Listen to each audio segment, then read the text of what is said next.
Okay guys, it's time for lesson 25. I do not know what anything is for. I love that. Let's figure out what they mean here. Purpose is meaning.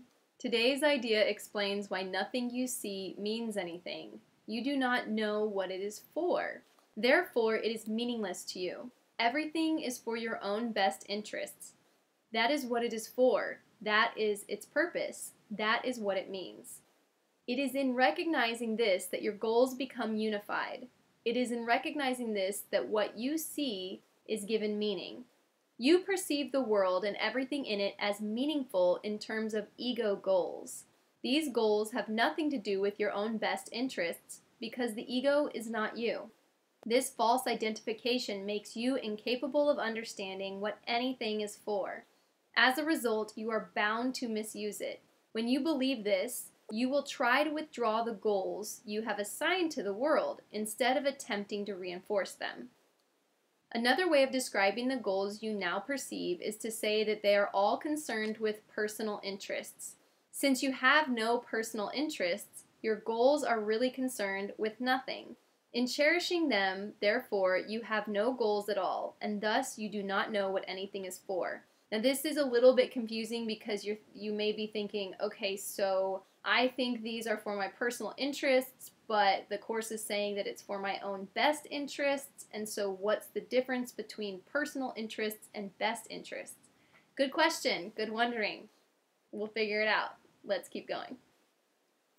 Before you can make any sense out of the exercises for today, one more thought is necessary. At the most superficial levels, you do recognize purpose. Yet purpose cannot be understood at these levels. For example, you do understand that a telephone is for the purpose of talking to someone who is not physically in your immediate vicinity. What you do not understand is what you want to reach him for, and it is this that makes your contact with him meaningful or not. Okay. It is crucial to your learning to be willing to give up the goals you've established for everything. The recognition that they are meaningless rather than good or bad is the only way to accomplish this. The idea for today is a step in this direction. So, okay, it's starting to come together. Nothing in this world is good or bad. No object is good or bad. The internet is not good or bad. It just is. The internet can be used for good or it can be used for bad in whatever terms you think that is, or what you think is good or what you think is bad. But inherently, it is not good and it is not bad. It just is. Just like every single thing, object, living thing, inanimate or not, none of them are good or bad. They all just are. And whether we think they're good or bad, that is our perception. That is our own beliefs being placed upon that thing. And so some people say, well, watching television is bad. Okay, but what if you're watching something educational? Or what if you're getting incredible enjoyment out of it and endorphins are pumping in your body and you're really happy? Everything can be used as a medium for good or for bad, but then again, really when you get down to it, it still isn't good or bad. It just is. Right? I mean, I think I see it. Do you see it? Do you get it? Okay. 6 practice periods, each of 2 minutes duration, are required. Each practice period should begin with a slow repetition of the idea for today, followed by looking about you and letting your glance rest on whatever happens to catch your eye, near or far, important or unimportant, human or non-human. With your eyes resting on each subject you so select, say, for example, I do not know what this chair is for. I do not know what this pencil is for. I do not know what this hand is for. Say this quite slowly without shifting your eyes from the subject until you have completed the statement about it. Then move on to the next subject and apply today's idea as before.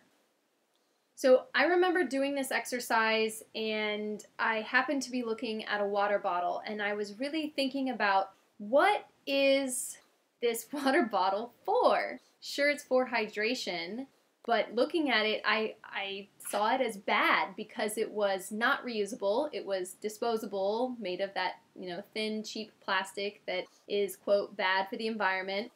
And so when I looked at it, I saw a lot of awful things, and it made me think bad things. It made me feel guilty that I'd forgotten my recycle or my reusable bottle, and instead was using this bottle that I cannot use multiple times. Well, you can, but like not forever. And so I started to think about, all right, if everything has more than one purpose, what are those purposes? And if you can really just break it down to the simplest terms, maybe we look at it as everything can either be for the ego or for the Holy Spirit. And so if it's for the ego would want to root me here, would want me to feel that guilt, feel that that anger, that water bottles like this even exist. And the Holy Spirit would want me to look at this water bottle as an opportunity to learn to forgive, to look at it as a way to make peace. And so I thought through this water bottle and thought about what are all the things that I can forgive myself and the world for in regards to this water bottle. We choose how we perceive what's in front of us. And I have some notes I wrote here. Our best interest is learning to forgive. So everything's purpose is to teach us to forgive. Everything has an opportunity for forgiveness within it. If you just look at it, think about it, meditate on it. Then I have all thought produces form. If I stop thinking thoughts, then there are no vibrations, because all we perceive is vibration. No vibrations, everything stops. That's an interesting note. I mean, if you think about it, when you learn about the states of matter, solid, liquid, gas, everything's made of molecules. All molecules are moving, and technically this wall behind me that looks solid is actually a vibration of moving molecules all happening right now. I'm not sure where I was going with this thought. All thoughts produce form. So our thoughts create the images we see. If I stop thinking thoughts. Well, I don't know where I was going with that. I guess I was trying to think, like, could I make everything disappear? Maybe. I don't know. Try it. But really, I think the most important thing of the notes that I've written here is just the idea of taking everything as an opportunity to forgive. If I look at my phone is sadly cracked because I dropped it. That there is a very nice opportunity to forgive myself. I remember dropping my phone years ago and it being really upsetting. And then when I dropped this one, I had already been starting the course and it wasn't as upsetting, and I've been living with it cracked for, I don't know, maybe even a year now, and it's just not a big deal. So good luck. Recognize that, I don't know what anything is for.